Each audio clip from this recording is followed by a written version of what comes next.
நாங்கள் பல போராட்டங்களை தனிச்சு தான் செஞ்சிருக்கோம்.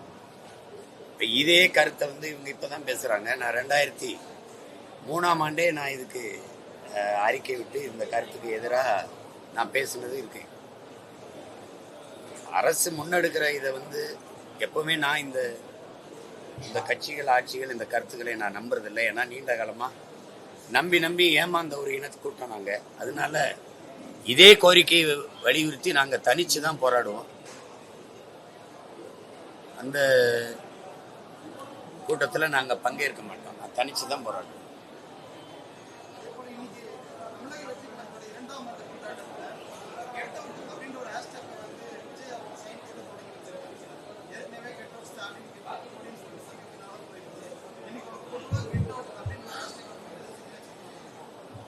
தெரியல எதுக்கு அந்த கெட் அவுட் இல்லை. எதுக்கு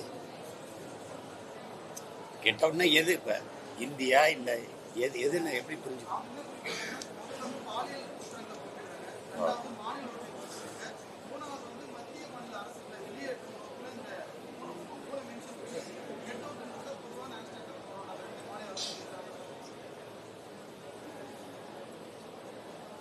அது சரிதான்.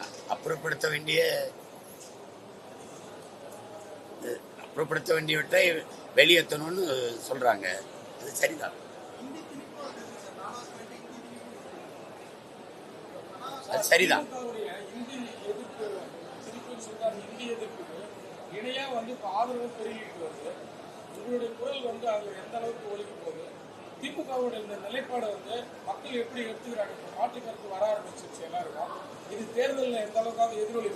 திமுகவை ஆதரவு பெருகுதுன்றீங்க. நான் எந்த அளவுக்கு அந்த காலத்திலிருந்து இதுக்கு பேசி யாரு திமுக இந்த இதுல தொடர்ச்சியா வஞ்சகம் செய்யும், நாடகம் போடும். இன்னைக்கு தேர்தல் வர்றதுனால பேசுறீங்க. உங்களுக்கு தெரியாதா? இந்தி எல்லா இடங்களையும் திணிக்கப்பட்ட தெரியாதா? நீங்களே இந்தியில பேசி வாக்கு கேட்கலையா? இத்தனை முறை மேல ஆட்சியில் இருந்தீங்களா? கட்டாய இந்தி திணிப்பை தடுக்கதா வேலை செஞ்சீங்களா? சொல்லுங்க. இத்தனை நாடு, இத்தனை மாநிலங்கள், இத்தனை மாநில மொழிகள், அது எல்லா மாநில மொழிகளும் ஆட்சி மொழியாக வேண்டும் ஏதாவது நீங்க அதுக்கு ஏதாவது போராடினீங்களா? அதுக்கு ஏதாவது உறுதிப்படுத்தினீங்களா? ஒண்ணுமே இல்லையே. இன்னைக்குதான் இந்திய திணிக்குதா? இந்த அரசு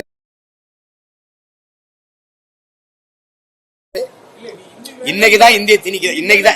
இன்னைக்குதான் இனி திணிக்குதா? கட்சியினுடைய நிலைப்பாடு என்ன? எத்தனை காலத்துக்கு இந்த நாடகத்தை எங்களை நம்ப சொல்லிட்டு இருக்கீங்க? உங்களுக்கு தெரியாம தான் இந்தி வந்ததா? 1935 எங்க தாத்தன் செத்தான், நடராஜன். அப்புறம் 65 பெரும்போராட்டம் போராண்டி 800க்கு மேற்பட்டவன் செத்தான். 18 பேர் தான் கணக்குல காட்டினீங்க. இன்னைக்கு திருப்பி இந்த புதுசா நேத்து கட்சி ஆரம்பிச்சு இன்னைக்கு ஆட்சிக்கு வந்தீங்களா? இன்னைக்கே அந்த பிரச்சனை தொடருது. 60 வருஷமா என்ன பண்ணிக்கிட்டு இருந்தீங்க? நீங்க நடத்துற தம்பி அண்ணாமலை கேட்கறதுக்கு பதிலுக்கு நீங்க நடத்துற பள்ளிக்கூடங்களே பயிற்று பாட மொழியா இந்தி இருக்கா இல்லையா? அங்க தமிழ் பயிற்றுவிக்கப்படுதா? ஒரு கொள்கை முடிவு என்ன? உங்க கொள்கை முடிவு என்ன? நான் என் கொள்கை முடிவு சொல்றேன். எம்மொழியும் கற்போம் நாங்கள் வாழ, எம்மொழி தமிழ் கற்போம் எங்கள் இனம் வாழ.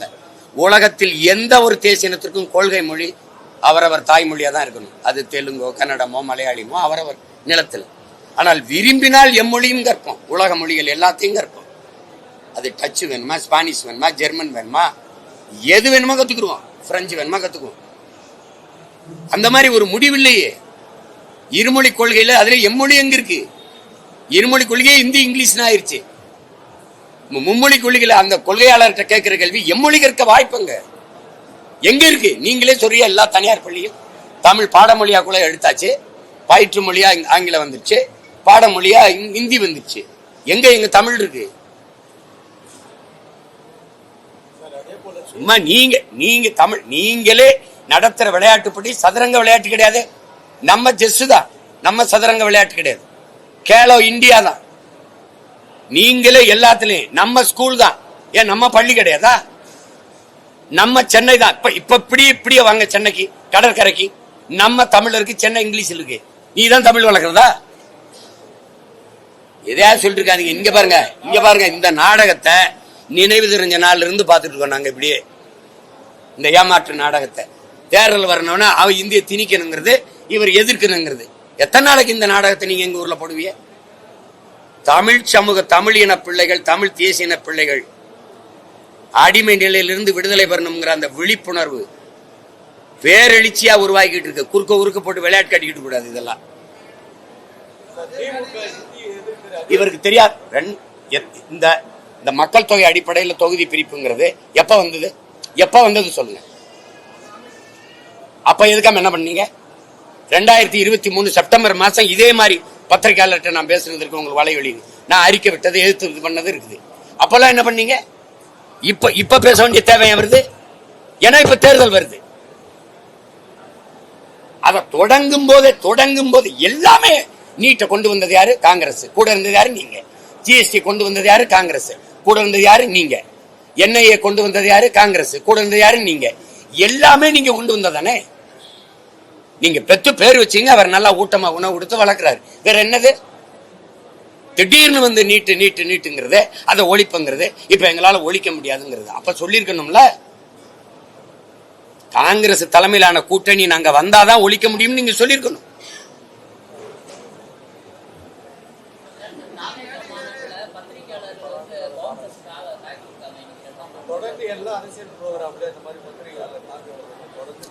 அது ரொம்ப வருந்தத்தக்கது.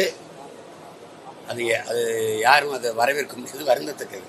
அதுக்காக நான் அந்த செயல் ரொம்ப தவறானது, அதுக்கு நான் வருந்துறேன். அது நடந்திருக்க கூடாது.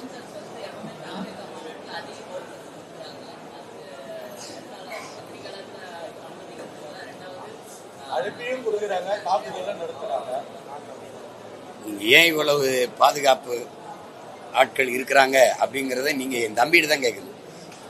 நீங்க அவர் வச்சுக்கிறதுக்கு என்கிட்ட கேட்கக்கூடாது. அது அவரு சொல்ல வேண்டிய பதில், எனக்கு பதில் இல்லை.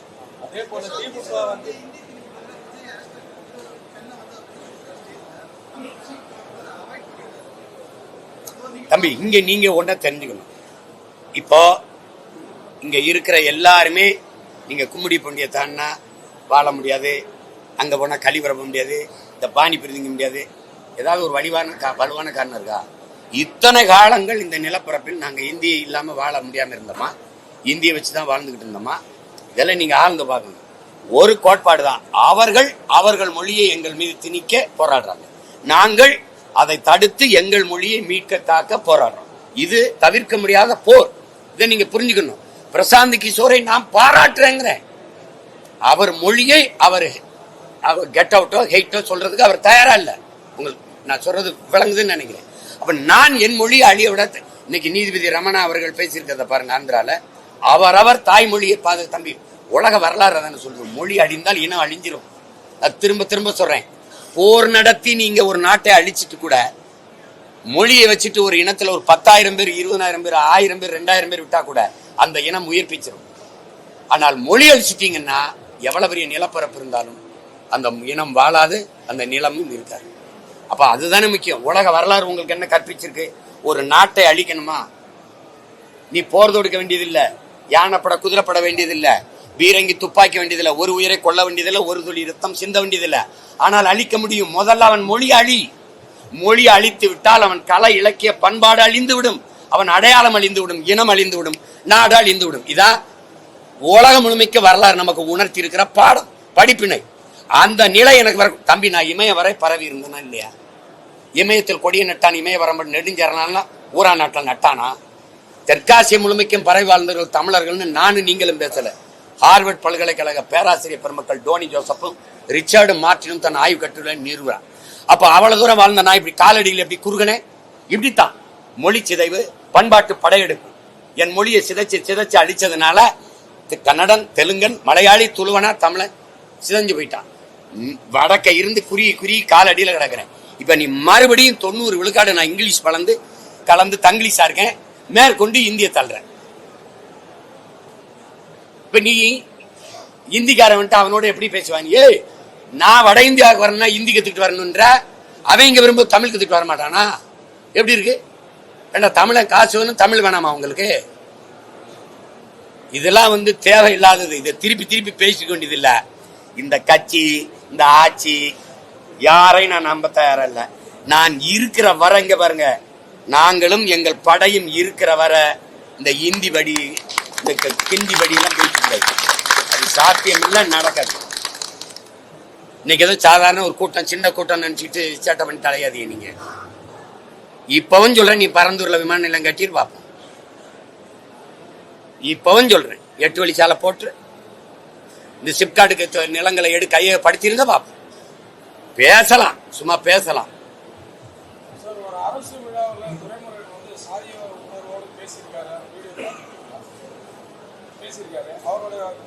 வயது கடந்தும் ஒரு மூத்த அமைச்சராக இருக்கிற அவரு ஒரு சாதிய வன்மத்தோட பேசியிருக்கிறது உங்களோட பார்வையில் நீங்க எப்படி பாக்குறீங்க?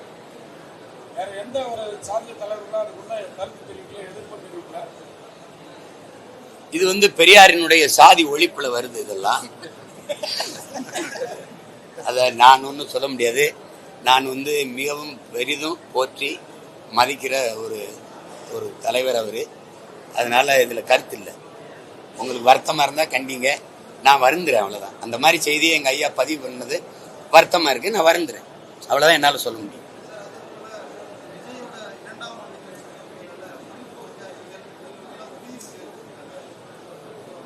அது வரவேற்கத்தக்கது. மொழிப்போர் தியாகிகளை போற்றுகிற நேரத்தில் தம்பி, மொழிப்போர் தியாகிகள் மொழியை அழிய விடக்கூடாதுன்னு போராடி செத்தவர்களுக்கு வணக்கம் சென்ற அதே இடத்துல தமிழ் சனியனை விட்டு ஒழியுங்கள்னு சொன்னவர் கொள்கை செயலாளர் தலைவராக இருக்கிறது. அதை எப்படி பாக்குறது? தமிழ் செத்து விடக்கூடாது, தமிழ் மொழியல்ல என் உயிர்னு உயிரை கொடுத்து காப்பாற்ற போறான்னு மொழிப்போருக்கு வணக்கம் சொல்றதுல வாழ்த்து வரவேற்கிறது.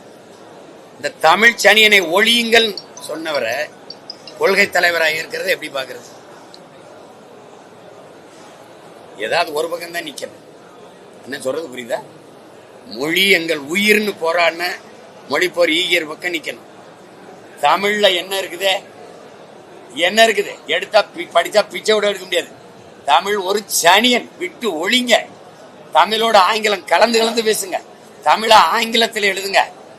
தமிழ் முட்டாள்களின் பாசை, காட்டுமிராண்டி மொழி, இதையும் போற்றணும். இவரை கொள்கை தலைவராகவும் ஏற்கணும்னா இது எந்த பக்கம் நம்ம நிக்கிறது?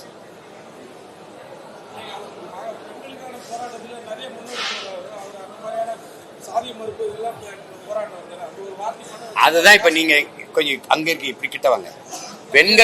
பெண்களுக்காக போராடிய போராட்டம் ஒன்று, பெண்களுக்கு பெற்றுக் கொடுத்தது.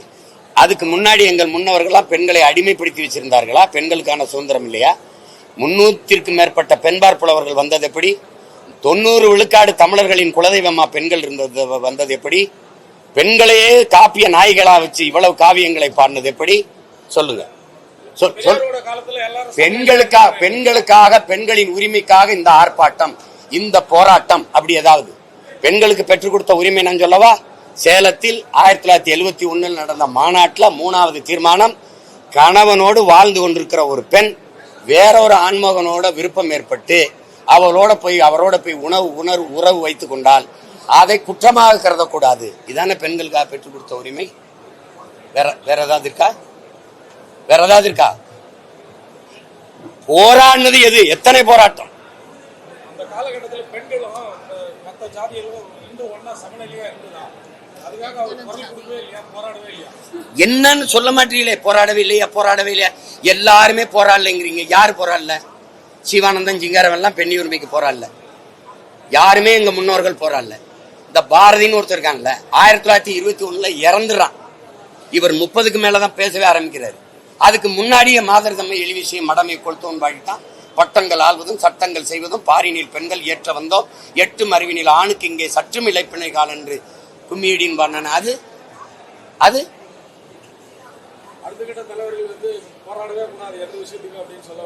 இல்ல நீங்க பெரியார் தான் அப்படின்னா கேட்கறதுக்கு பதில் சொல்லணும். பெரியார் தான் போராடினார், பெரியார் தான் பெற்றுக் கொடுத்தார், பெரியார் தான் IAS IPS படிச்சதுக்கு அவர் தான் காரணம். எத்தனை அகாடமி வச்சிருந்தாரு? IAS IPS academy Periyar. என்னத்தையாவது பேசிட்டு இருக்காதீங்க. என் இனப்பெருமை நீங்க எடுத்து அவர் கொடுக்க நீங்க யாருங்க? நீங்க யாரு? பல ஆயிரம் பெரியார் இந்த நிலத்தில் இருக்கான். தெரியாம தான் பீச்சுக்காதீங்க. வந்தா போனவனுக்கு ஒருத்தர் தந்தை, ஒருத்தர் அம்மா, ஒருத்தர் அப்பா. யார் தமிழனுக்கு எவனுமே தந்தை அப்பா அவருக்கு தகுதி இல்லையா? இந்த நிலத்துல வந்தே மனவெல்லாம் எனக்கு அப்பா அத்தலாயிருவீங்களா? ஏதாவது மானம் கட்டதனமா எங்களை வாழ வைக்காதீங்க. ஏதோ என் முன்னோர்கள் ஏமாந்துருக்கலாம், அந்த கூட்டத்தில் நாங்களும் சிக்கி சதறி இருக்கலாம். ஒரு விழிப்புணர்வு வரும்போது, எச்சரிக்கை வரும்போது, அது நாங்க விழிப்புற்று எழும்போது விட்டுறணும், தடுக்கூடாது. திருப்பி அவர் தான் செஞ்சாரு ஒண்ணு நிரூபிக்க முடியுதா? கடந்த தேர்தலில் 8% வாக்கு வங்கியில் வாங்க நீங்கள் வருகின்ற சட்டமன்ற தேர்தலில் எத்தனை வாக்கு சதவீதம் உயரும் என்று நினைக்கிறீங்க? எத்தனை சதவீதம் உயரணும்னு நீங்க நினைக்கிறீங்க? அத்தனை சதவீதம் உயர்ந்துருவோம். வாக்கு விழுக்காடு உயர்றதெல்லாம் எங்க நோக்கம், வெல்றதுதான் வேற. திமுக வந்து இந்தியை எதிர்த்தாலும் சமீபத்தில் துறைமுகத்தில் பேசுறது நாடாளுமன்றத்தில் ஹிந்தி தெரியணும், இங்கிலீஷ் தெரியணும், இல்லைன்னா அண்ணாந்து பார்த்தோம்னா இப்பதான் நீங்க சரியான கேள்விக்கு வரீங்க. உங்களுக்கே தெரியுதுல்ல, அவர் ஐயா சொன்னது இல்லைன்னா அப்படியே பார்த்துக்கணும். இதுதான் திமுகவின் நிலைப்பாடு. இப்ப போடுறது நாடகம். உங்களுக்கு புரிஞ்சிருச்சா? நாடகம். ஐயா முரசொலி மாறன் இறந்த பிறகு கட்சியில நிறைய பேர் இருக்கும்போது ஐயா தயாநிதி மாறனுக்கு இடத்த கொடுக்குறாங்க. யாரா? ஐயா கருணாநிதி அவர்கள். இந்த மாதிரி உங்களை மாதிரி இதழியலாளர்கள், ஊடகவியலாளர் கேட்கும்போது, ஏன் நீங்க கட்சியில இவ்வளவு மூத்தவங்க இருக்கும்போது இவருக்கு தயாநிதி மாறன் கொடுக்குறீங்கன்னு சொன்னதுக்கு, கேட்டதுக்கு ஐயா கருணாநிதி அவர்கள் சொன்ன பதில், தயாநிதிக்கு இந்தி நல்லா தெரியும், வட இந்திய தலைவர்களோடு பேச வசதியா இருக்கும், வேணா எடுத்து உங்களுக்கு அனுப்பிட்டா அவர் பேசினது இருக்கு. இது நடிப்பு, நாடகம். இந்திய இன்னைக்கு தான் திணிக்குதுன்னு நீங்க நினைச்சிட்டு இருக்கீங்களா? எந்த இடத்துல இங்க இந்தி இல்ல.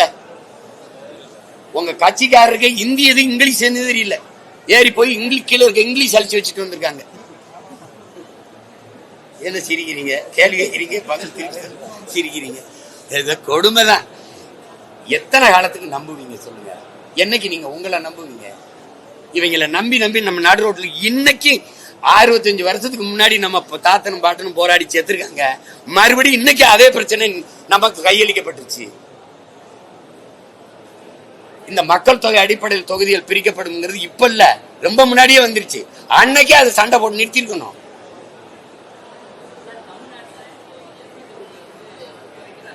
அதுதான் பேசிருக்கீங்க.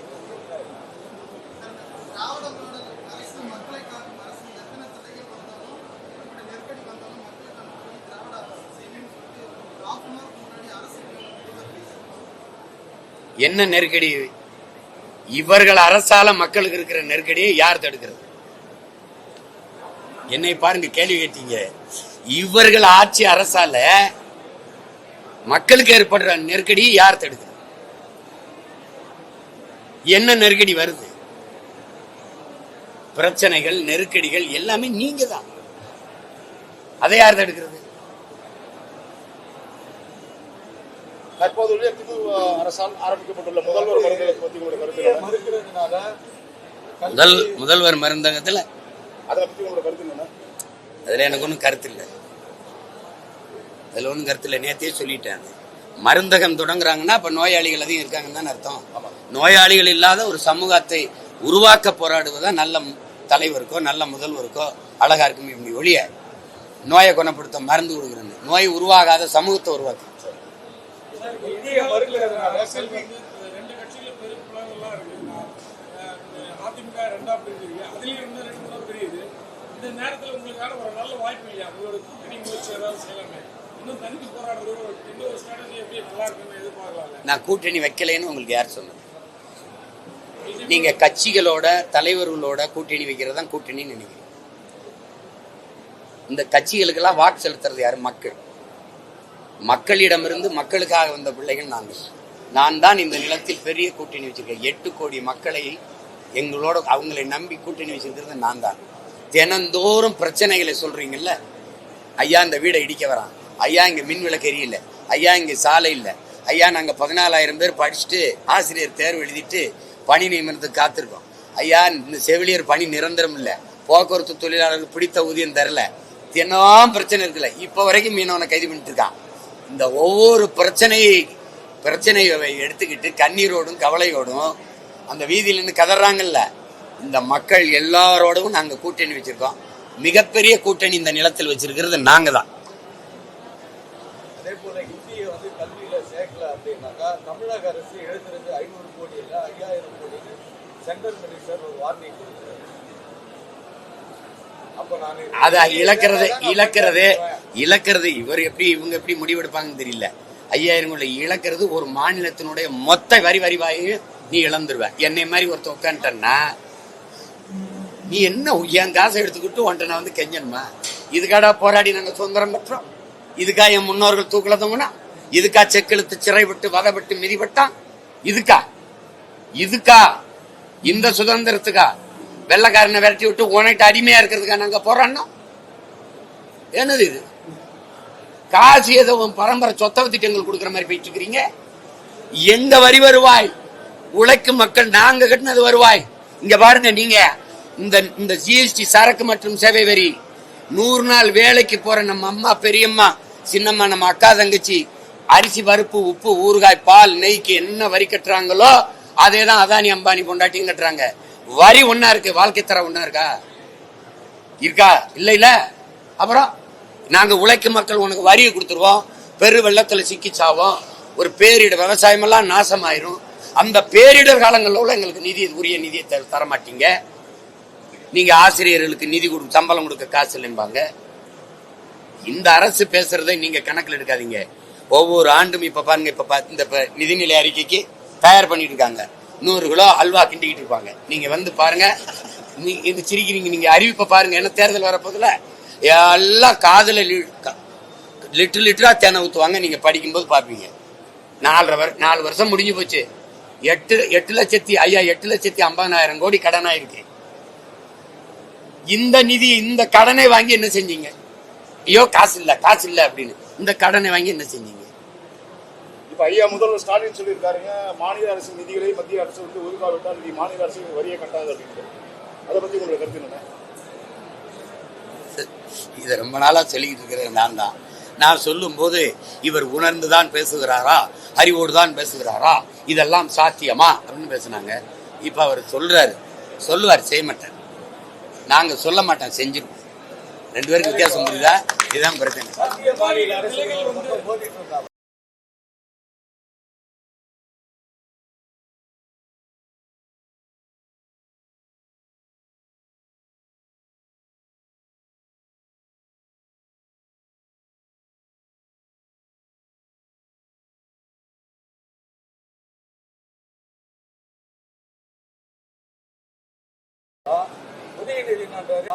உதயநிதி நாட்டாரு அண்ணா அறிவாலயம் பக்கம் தைரியம் இருந்தா வந்து பாருங்க. கட்சி நிர்வாகிகள் நிலைகள் வந்து அவங்களோட செல்மா எடுக்கிற முடியும் இல்ல வேற ஏதாவது கட்சிகள் இருந்து அவங்களுக்கு அர்த்தம் எதனா இருக்கா? எப்படி பார்த்தாலும் அது நல்ல முடிவு தான். நான் வரவேற்கிறேன். ஏன்னா எல்லாரும் நினைக்கிறாங்க கட்சியிலிருந்து போன கட்சி செய்த இது போதும். அப்படிலாம் இருக்கிற ஆளுங்க மாதிரி எங்களை பார்த்தா தெரியுதா? அவங்க நினைக்கிறாங்க என்னை சிதைக்கிறதா நினைச்சு எங்க கட்சியை செதுக்கிட்டு இருக்காங்க. அவங்க முடிவு பண்றாங்க, இவனை நம்பும் போது இவன் உனக்கான ஆள் இல்ல, இவன் உனக்கு விசுவாசமா இல்ல, இவன் நல்லவன், இவனை நம்பாத, இவன் ஆள் இல்ல நம்பாதன்னு. எனக்கு தெரிய மாட்டேங்குது, அவனுக்கு தெரியுது. அவன் போயிடறான்ல, ஆஹா இவன் நம்பலாம், நம்பி இருந்தமாடா அப்படின்னு. அது எனக்கு நல்லதான் செய்யறாங்க, அதை நான் வரவேற்கிறேன். வேற முக்கிய பிரமுகர்கள்லாம் அந்த கட்சியில இருந்து விலகி காவேரிக்கால விளையிறாங்க. இப்ப கூட பாத்தீங்கன்னா பாஜக முக்கிய பிரமுகர்கள் அப்படிங்கிறது உங்களுக்கு எப்படி தெரியும்? நான் சொன்னாதானே தெரியும். இப்ப நான் சொல்றேன், போனவங்க யாரும் முக்கிய பிரமுகர்கள் இல்ல, வேற யாராவது இப்ப இருக்கிறவங்க தான் முக்கிய பிரமுகர்கள். இப்ப வேற கேள்வி இருக்கா? அந்த பத்திரிகையாளர் தாக்கப்பட்டவர் மருத்துவமனையில அனுமதிக்கப்பட்டிருக்காரு. தொடர்ந்து இது போல தாக்குதலுக்கு அது தொடரக்கூடாது, அது கண்டிக்கத்தக்கது. அது தம்பியுடைய கட்சி நிகழ்வுல நடந்தது, வருத்தமா இருக்கு. அது இனி வரும் காலங்கள்ல அதை தவிர்த்துக்கணும், அந்த மாதிரி நடக்கூடாது.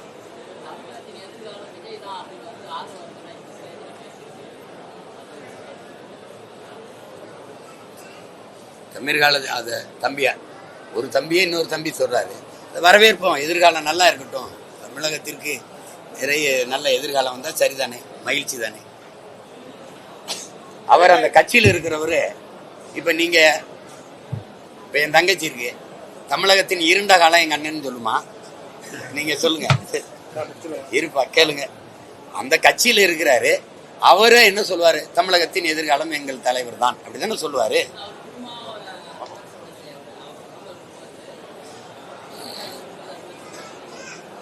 அவரை சந்திக்கும் போது ஏன் நீங்க அங்க இருக்கும்போது அவரை சொல்லல, இப்ப இங்க இருக்கும்போது இவரை சொல்றீங்கன்னு கேளுங்க. எல்லாரும் வாயாவும் என்னைய ஒரு டப்பிங் ஆர்டிஸ்ட், குரல் கலைஞர் மாதிரி ஆக்காதீங்க. என்னடா தங்கச்சி, எல்லாருக்கும் அண்ணனை பேச முடியாது. வேற தொடர்ந்து தமிழகத்தில் பாலியல் குற்றங்கள் அதிகரித்து வருது. அந்த பாலியல் குற்றங்களை தடுக்கிறதுக்கான தமிழக அரசு எந்த ஒரு நடவடிக்கை எதுவும் செய்யாது, எதுவும் செய்யாது, வேற ஏதாவது இருக்கா? அந்த குற்றங்கள் நடைபெறதுக்கான மூல காரணமே அவங்க நிறைந்த மது போதை. பள்ளி பிள்ளைகள் எல்லாருக்குமே வாசல்ல கஞ்சா சாக்லேட் விற்கப்படுது. அது அவங்களுக்கு தெரியும். இந்த கணக்கில்லாத போதை நிறைந்த தமிழகமா மாறிடுச்சு. அது அவங்களுக்கு தெரிஞ்சுதான் நடக்குது. அதை பேசாதீங்க, இதை தடுக்க மாட்டாங்க, முடியாது இவர்களால. வேற ஏதாவது? நன்றி, வணக்கம்.